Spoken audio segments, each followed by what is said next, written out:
Welcome to another podcast of the current situation, Manchester United. Merry belated Christmas to you all. For some reason this year, man, it doesn't feel like it's Christmas, man. The vibe is just not there. I just, I, I just don't feel it, man. I just don't feel it. But anyway, I wasn't even thinking of doing a video today. I just want to touch brief on a few stuff, cause I haven't done a video in a while. I haven't done a video since last week, Sunday. So yeah, I want to do a video today, which was last minute, cause I was just enjoying some time with the family, and just enjoying the festivities of the Christmas season. So yeah, I just wanted to do this video, bringing back Manchester United back into the fold because the World Cup is finished now. We know say Argentina won the World Cup, so now we're back in action as a football club, Manchester United. The first piece of matter of fact, let me say this. We're back in action on Tuesday against, is it Nottingham Forest?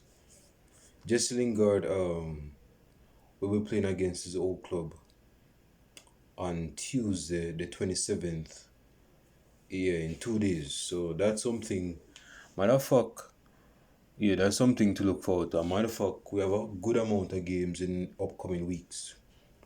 We have a game on the 31st against Wolves at them stadium away from home. We're going to play away from home against Wolves on the 31st of this month.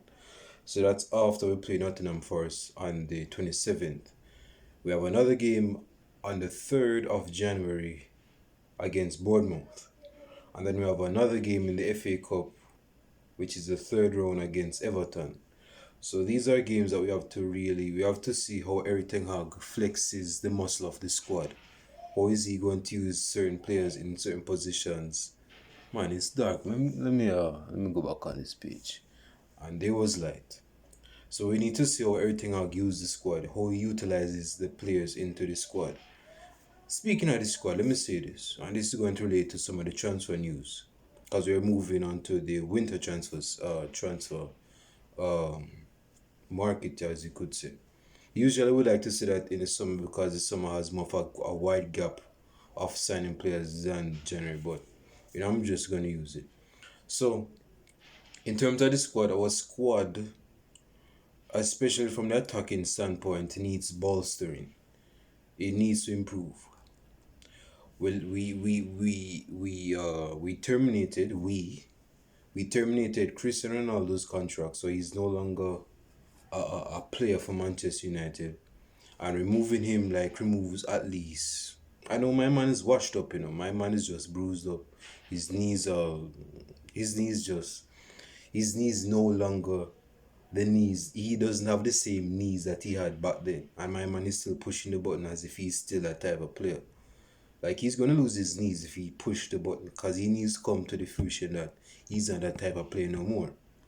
But he's no longer Manchester United anymore, which leaves Martial, which leaves Rashford, which leaves Anthony. But Anthony's not a striker. He's a winger. Sancho is a winger. We have Elanga, who is a striker, but sometimes he's utilized on the left and on the right. We need to get an attacker in bare minimum in January, or definitely in the coming summer transfer window. We need not only an attacker, we need a starting attacker. So this has to be like a star signing that starts on a regular basis. Who is this attacker? Well, there's two alternatives. There are two alternative attackers that Manchester United has been linked with in the last 24 hours or something. Well, number one is Joao Felix, and number two is Gbagbo, the Dutch star, the Portuguese young star, and the Netherlands Dutch star. You may ask, okay, bro, which one would you prefer? Because you can't get two of them. If you get two of them, given that you have Sancho and Anthony, Rashford and Martial, who you think is going to be essential to be starting and why? Because they're not strikers. Well, Guapo, let me paraphrase that. Guapo played striker in the World Cup. He and Depay and Steven Bergwijn played as striker. He more likely play as the well, it's kind of funny because there are times Depay played as the false nine, right behind the two main strikers for Netherlands, which was Guakpo or Bergwijn, because Bergwijn was never dropping. Bergwijn was always on top, which I believe he wasn't fit. My man didn't look fit. My man looked like he enjoyed himself before the World Cup started. You have Guakpo and Depay. Sometimes Guakpo played as the false nine between the two centre forwards, or Depay played behind the two centre forwards. Excuse me. So he can play a striker. We seen that. We seen how he played in the World Cup. My man, he just I can't even explain, but he's a good signing for. He could be a good sign for Manchester United. And this is not a Dutch pitch because I think everything is trying to make a Dutch side for himself at Manchester United. So persons are saying, okay, bro, I see where this is going. This Bridging wants to create or reincarnate a Dutch side at Manchester United. We seen that with Van Gaal, and that didn't really work out. But Guapo, if you were to ask me between Joao Felix and Guapo, I'm going to Guapo, man. I don't want to be seeing no other attacker from Portugal at Manchester United. You can see that the Portugal the Portuguese the attacking prowess of the Portuguese players, that bridge has been burned with me, man. With seeing how CR7 left Manchester United, that left a bitter taste in my mouth. I don't want to be seeing no Portuguese attacker, particularly that plays the same position as a young CR7. Bring in Guapo. Bring him into Manchester United. Bring him into the fold. I believe that is the attacking sign that Manchester United is the place shaking. I believe that is the attacker that Manchester United needs. And I'll say this, man. I even think we need another attacker. If we get Guapo, I think we need another attacker. Isn't me? Anthony, I'm not calling books on him as yet. I'm not quitting on him as yet. I think he can actually, now that he's been doing trash or he's been garbage, but he's been in and out, basically in and out of form. He's been wishy-washy, iffy, lukewarm, hot and cold, neutral. It's like you don't know what you're getting with the Bridget in the next match.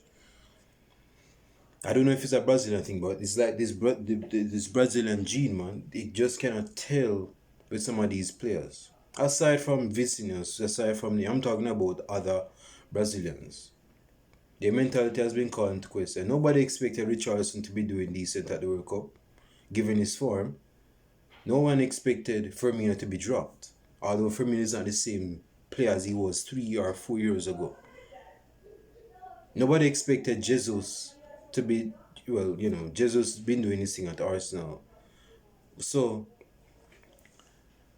what I'm saying is this: Anthony at Manchester United, I'm not going to be saying sell this Bridging because he's not been at the races at all. No, I'm going to keep him and see if he can work his way into the system of Erik ten Hag.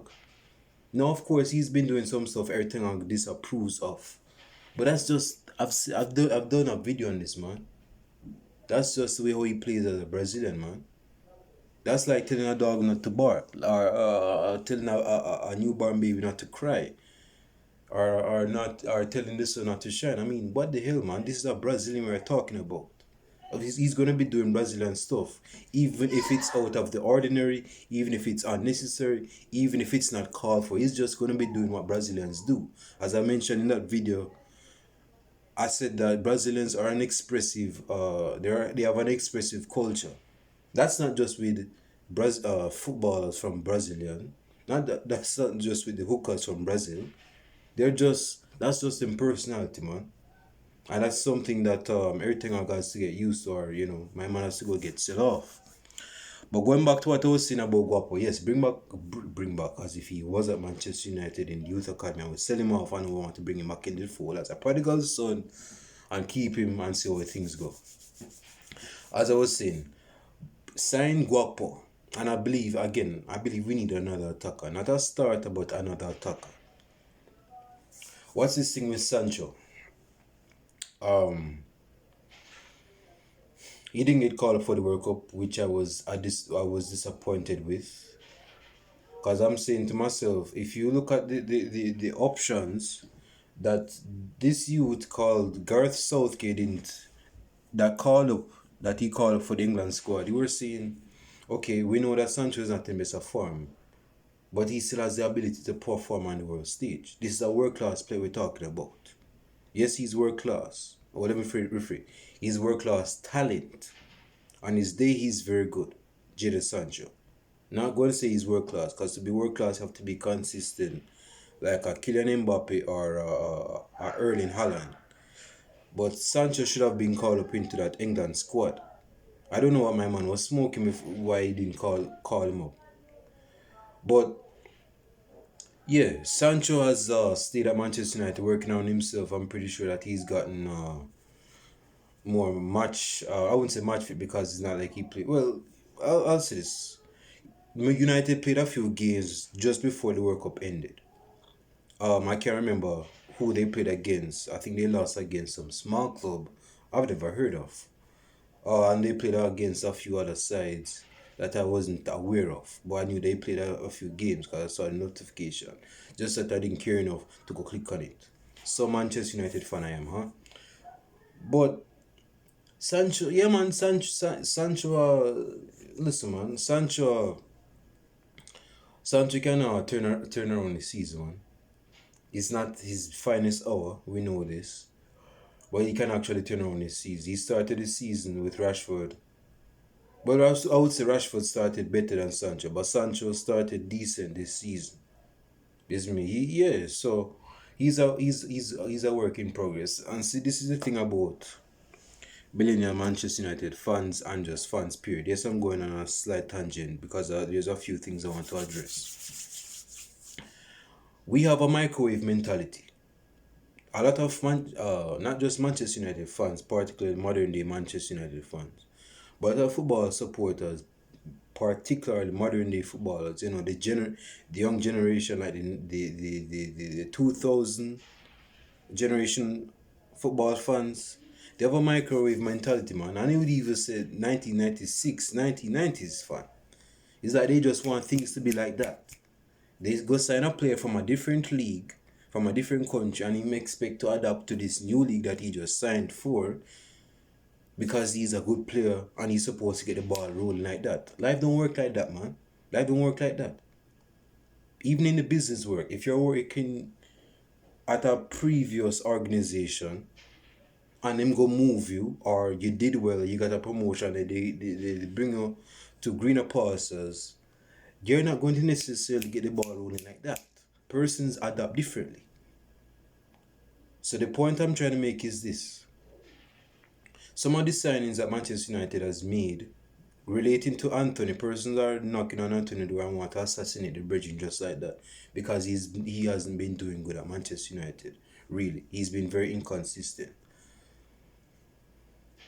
You have to stand by your players, man. You have to stand by your players. You can't just be wishy washy and reactionary like that. And that's what's killing football right now. Players sign for a new club, they don't do decent or they don't do well, and they want to call for the man said like that. Life don't work like that, man. You have to give him time to adapt. Some of you guys are expecting a light switch adoption. It's going to be more like not a microwave, a stove adoption. Just because they turn on the stove doesn't mean it's going to get hot immediately. It's going to adapt slowly. When you turn on the light, it's going to turn on. If you have electricity and you're paying a light bill, it's me. So what I'm saying is this: we need to stick close to our players. Sancho has been here for a year and some months. Martial, Martial, hey, Martial is 26 right now. Personally, I'm not convinced with the signing of Martial. I'm talking about Manchester United fans. They're not convinced with the brethren. Despite him scoring at least 21 goals a couple of seasons ago, but that's a couple of seasons ago. We're talking about right now.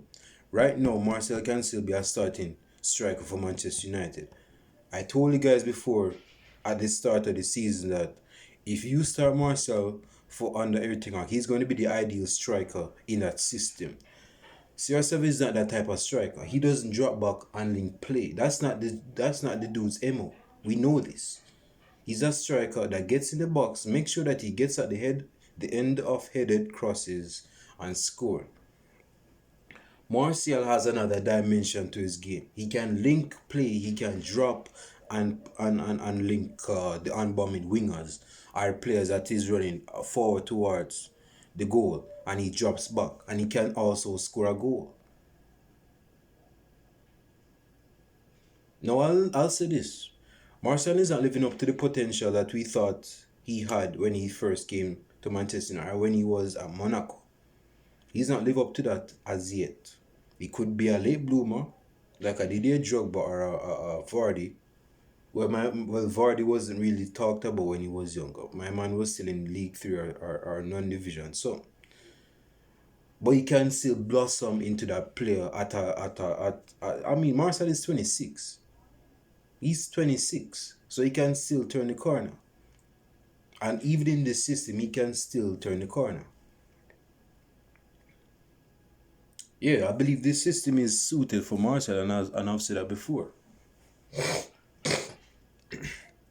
So yeah, going back to the players that Manchester United are linked to, in terms of the forwards, our wingers is Gakpo and Joao Felix. Let me know in the comment section below which one you want. Whether you want Joao Felix because you're a Portuguese or you're a Portuguese fan, or just a support of Portuguese football period, or just like the brethren. Comments down below. Also, comments down below if you want Gakpo, because I believe Gakpo is a suitable sign. I'm not saying this because the manager is Dutch, and I'm not saying this because he's a hot prospect right now. I'm saying this because I'm looking into the future and saying to myself, if this brethren plays as a false nine for Manchester United, if everything like indoctrinates a false nine into the system, I mean, Gakpo can play anywhere in the forward line. Right wing, left wing, attacking, number of false 9, false 10, number 10, whatever, 9.5, whatever you call it, he's an attacking player. So he can play in the attack. So yeah, if you were to ask me if I want everything as if he's a football player, Gakpo or Joao Felix, I would say Gakpo, excuse me. I'm going with Gakpo. The next piece of news, one I've been doing on a rumble for 80 minutes. Time is flying, isn't it? Eric Ten Hag, leave him alone. Eric Ten Hag told not to rush Manchester United superstar back into action. So this is correlated to Lisandro Martinez. As you guys know, that he was a part of, well, he's still a part of the Argentina side, but the World Cup 2022 is past tense, so I'll use was. Lisandro Martinez was a part of the World Cup winning side of Argentina this year. Just last week. So I guess there are a few questions that were asked and proposed to everything in the press, saying, "Oh, my man, Lisandro Martinez has won the World Cup, and when are you going to bring him back into the action? When are you going to bring him back into the fold? Because I'm pretty sure that he's pumped. He wants to get on the football pitch. He's won the World Cup, and he wants to bust a sweat. He wants to put in a good performance. So I'm pretty sure, and plus he's one of your best centre backs this season. So when is he going to be playing back for Manchester United?" The Dutch Walter White is like, "Leave him alone. I'm not going to bring him back into the fold. I'm not going to play him right now. I'm not going to rush him. Leave him alone. Don't call him. Don't contact him personally. I give him a call, say everything out, say, you're not going to play much game. Leave him alone." So yeah, Lisandro Martinez is given the man's performance, I know he didn't play. Did he? No, I did. I know for a fact he didn't start in the final. But the fact was that, man, he played in the World Cup for Argentina. He was one of the reasons why Argentina won the World Cup. So you would expect man to get you would expect him to get his rest. His rest. He's gonna get some rest. He's not going to just get into the go into the action of things like that for Manchester United. So yeah, man, it's good to push Lisandro Martinez on his side for a little bit, for a few days. A few days ain't gonna kill you. He ain't gonna kill you for him. He's not gonna kill him momentum. Put him on the sideline for now. Make him go rest up. Bring him back in for when he's all energized. Yeah, I think he'll play against Wolves on the last day of this year, the 31st. But I'm no fortune teller, so what do I know? But yeah, man, make the man rest up, man. Don't be talking about when is he gonna be playing. Alright, so this is what Eric Ten Hag said. He has been celebrating in Buenos Aires, and I can understand that. But also, Lisandro Martinez has to accept on the 27th of the Premier League will go on. It's quite an ambiguous statement. So he's basically saying that, alright, I understand that you're enjoying yourself, you just won the World Cup. But on the 27th, man, the Premier League starts back. So you have to make sure so you're fit. Make sure so you're not hungover. Make sure that you come back to training at Carrington and start training. So he's saying he understands that he's celebrating his Buenos Aires, Argentina. But make sure that the 27th is marked on your calendar that the Premier League starts on that day. Not on the 27th of January. That's a month's time. Today, 2 days from now, the Premier League is going to be starting back. I want you to understand that, to make a note of it. So that was that's what I believe Eric Ten Hag was basically saying to the press about Lisandro Martinez. So moving on to the next man, I don't want to keep this long. I might keep it long, but I don't want to keep it long because it's been a while I've done videos. I know I've not been doing much videos lately. Man, what is wrong with the internet? Why is this not reloading? You guys give me a second. Thing wants to hook up right now.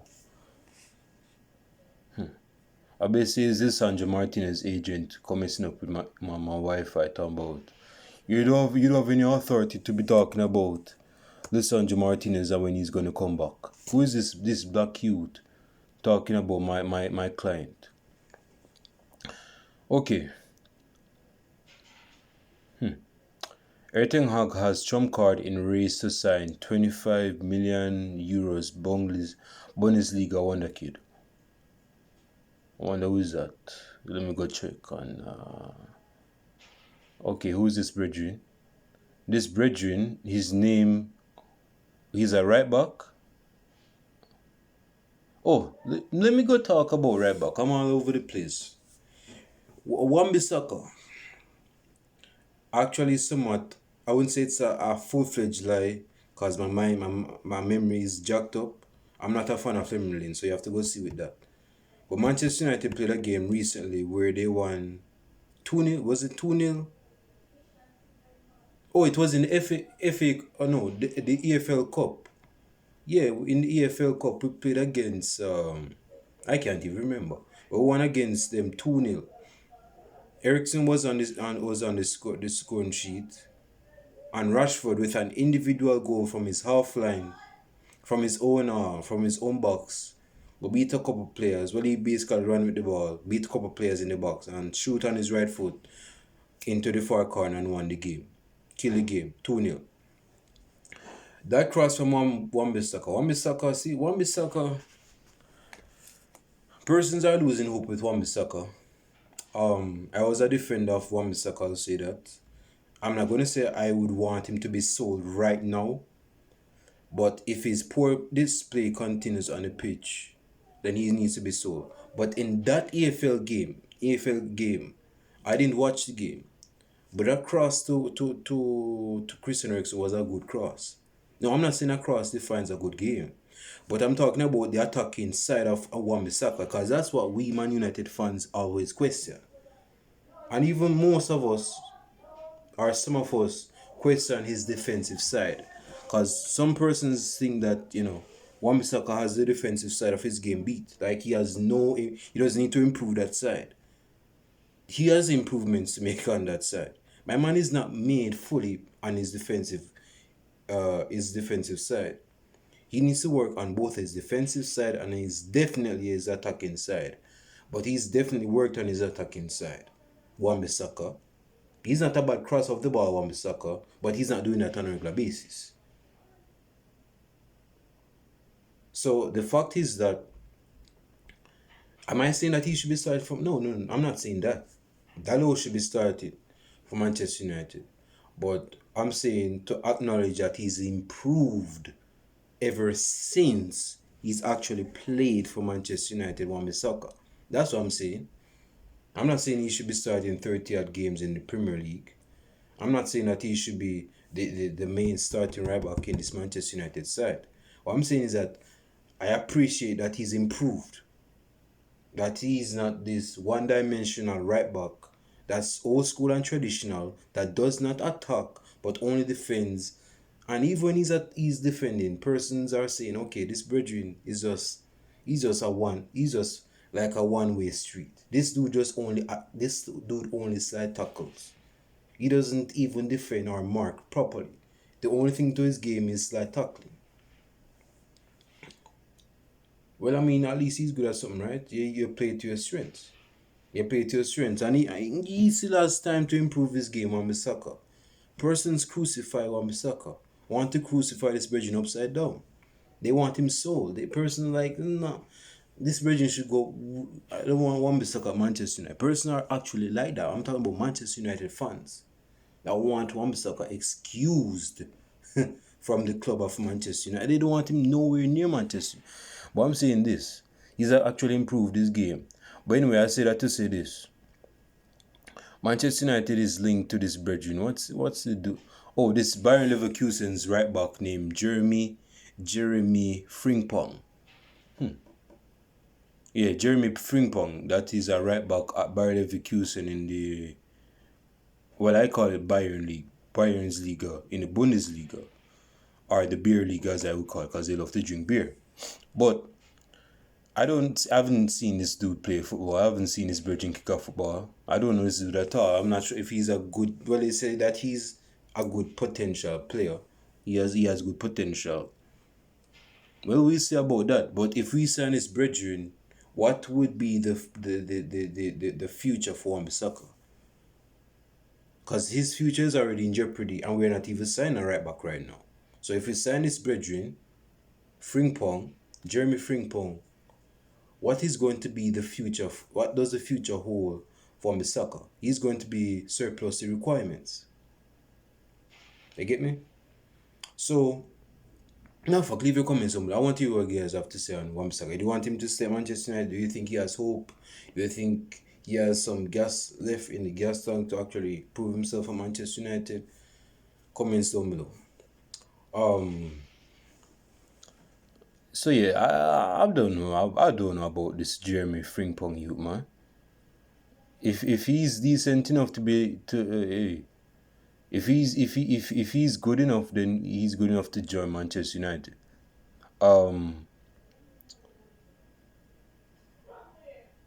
Man United fan rinsed for comparing Marcus Rashford goal to Maradona's wonder strike.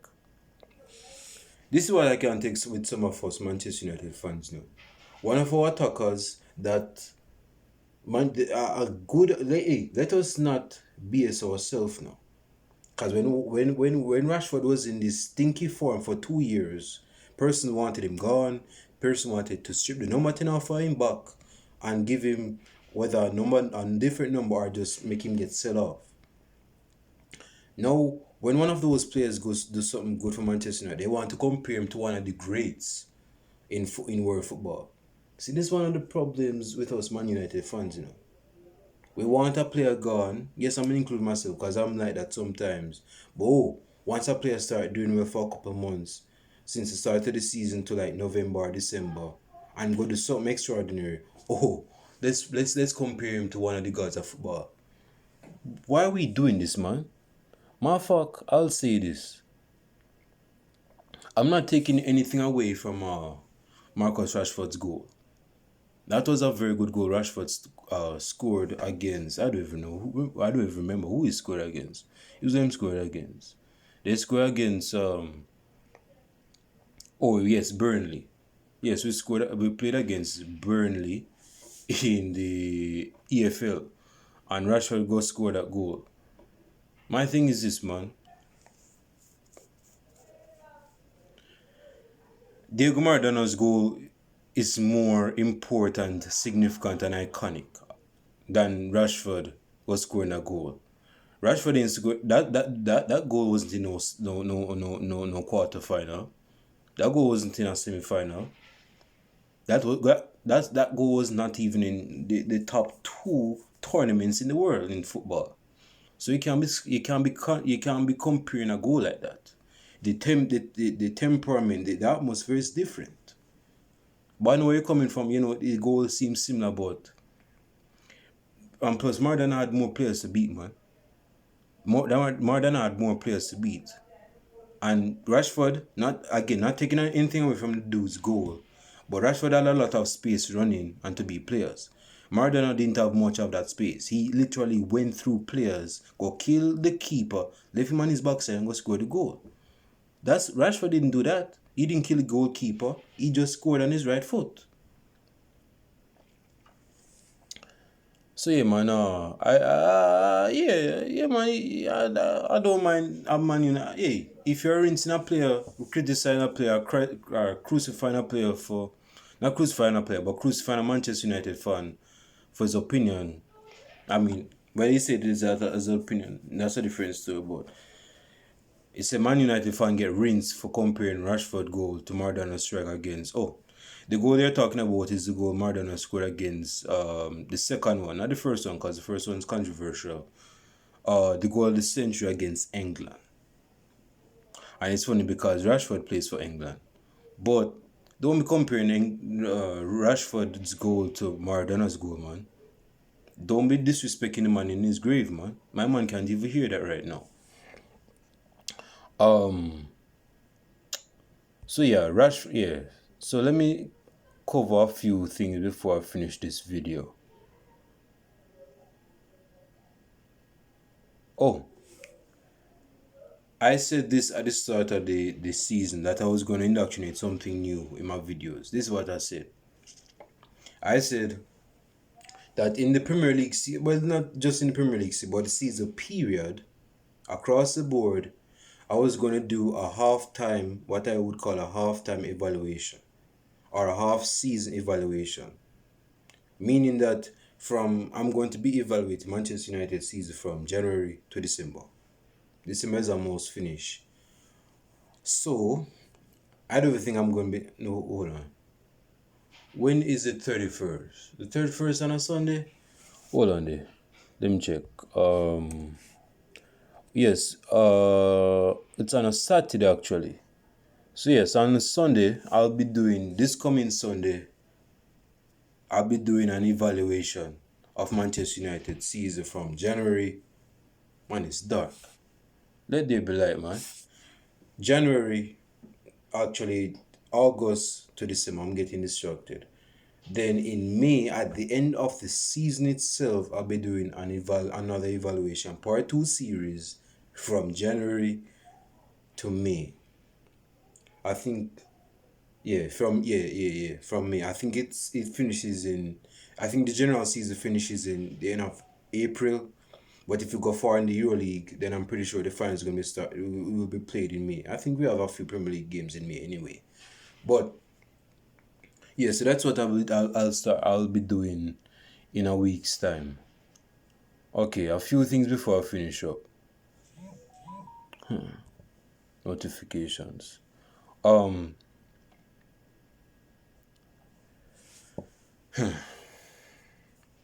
let me finish up. Just give me a second.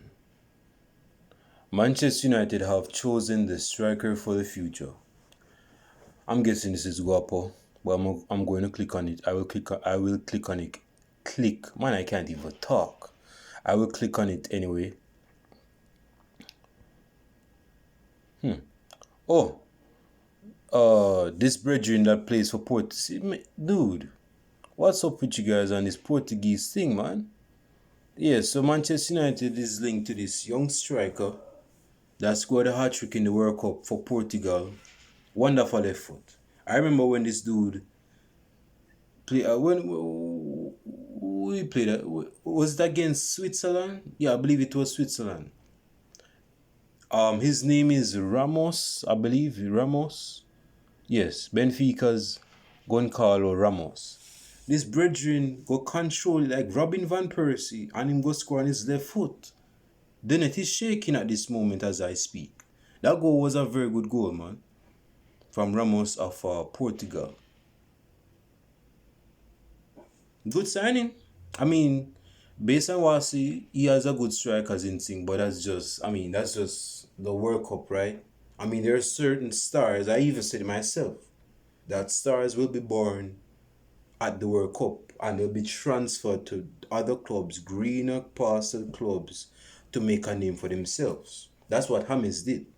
Although James was already a good player playing at Porto in Portugal. Then he went to Monaco. He went to Monaco, then Real Madrid. Then things went down south. But yeah, man. Hey, this dude is just 21. Like I say, bro, I don't want no other attackers. I have to stick with my word. I don't want any attacker, another Portuguese attacker at Manchester United, man. No, man. No, man. Too much of that, man. That's going to remind persons of why Ronaldo left, the terms he left Manchester United on, and how things go. Nah, man, no.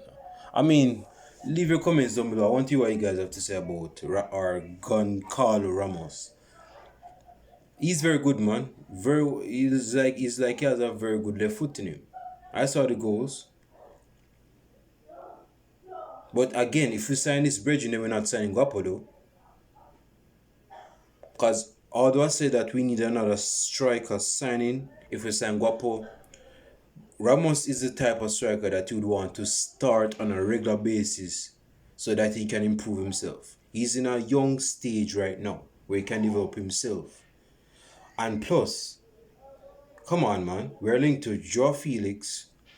I know that we need to have a plan B if the plan A don't work out, but we have a lot of young attackers, man. Rashford is what, 25? Person may not consider it young. Martial is 26. I think that's the oldest striker the oldest forward that we have. But that's still young. Not young, like, sucking on titties young. I'm talking about still young, about to enter his prime. Still, that's our oldest forward right now. So the fact is this. We need to be aware of the young strikers that we're signing, or the forwards that we're signing. We already have Anthony. We have Diallo on loan. We have Mason Greenwood awaiting trial. He's not off the books at Manchester United. He's suspended, but he's not he's not away from Manchester United. He's away from action of Manchester, but he's not away from Manchester United like as in at another club. So we have a lot of young attackers. We have to be wary of which striker or who we sign as an attacker. Because of course we want our young players that we have right now be playing well. I'm going to wrap up this video, man. Am I going to be doing I can't do a preview. I can't be doing a preview this young. It's too early for that. I mean, I know we have a game Tuesday against Nottingham Forest, but I can't be doing no preview tonight, man. I'll be doing that tomorrow instead. Yeah, I'll be doing that. It's still going to be a short video, but it's not going to be anything long, nothing crazy. So my Manchester United is going to be back in action. It's going to be very interesting to see how the players that were not called up for the World Cup because their side didn't qualify for the World Cup, or their side qualified for the World Cup and they didn't get called up. Want to see how they pan out with the squad, meshing with players that actually played in the World Cup. Because person may not see this or notice it, but when you're playing for like I'm talking as if I play for the World Cup. Person may not know this, but when you're playing in the World Cup, I'm pretty sure I've never been on that World Cup stage. I've not even played. I'm professional. I'm not even semi-professional. I'm just a youth just talking, right? But I'm pretty sure that playing on the World Cup stage, for whatever side that you played for, is going to mature you a bit. It's going to give you that maturity, authority. Is me. It's going to give you a sense of self. You're going to improve. I'm pretty sure you're going to improve yourself somewhat. Not just because you're playing to at another club because of your heroics or what your good performance at the World Cup. So I'm pretty sure that's going to improve you and mature you to a degree. So I want to see how this squad transitions as the season goes on. Remember now, we're still in the EuroLeague. We qualify for the next round in the EuroLeague. We're still in the Carabao Cup. We move to the quarterfinals. We have a FA Cup match on the 6th against Everton. I said that earlier in this video. We are in tops. We are a decent candidate for top spot in the Premier League. We can win the FL Cup. So we need to, again, as I mentioned earlier in this video, we need to see how everything flexes the muscle of the squad. We want to see how we can prioritize players in certain competitions. We need to see that. If he does, if he believes he needs to make a sign in January, make that signing. Don't hesitate. Don't wait. Don't dilly dally. That's all I have to say, man. Oh, 41 minutes. I need to wrap up right now. Or I'm going to keep you guys awake until, well, I mean, most of you guys will have work tomorrow, but I know that most of you guys have bedtime curfew. Anyway, comments down below. Comments down below. Yeah, man, I'm pretty sure I want to see how Manchester United gets back in action against Jesse Lingard's Nottingham Forest side on the 27th, 2 days from now on Tuesday. Well, I'll be at work actually. Hell, I have an early shift. But yeah, I'll see how that game goes. I'll watch the highlights. But again, I'll be doing a preview tomorrow, so stick on still for that one. With that being said, I hope you guys enjoy your night. These notifications are killing me. Hope you guys enjoy your night. Enjoy the festivities of the Christmas season. Don't drink a lot now. I know you're not a professional footballer. Don't drink a lot now because you need to know your directions and so forth. But do things in moderation. Drink responsibly. I'll show it to you guys next video podcast. I'm out.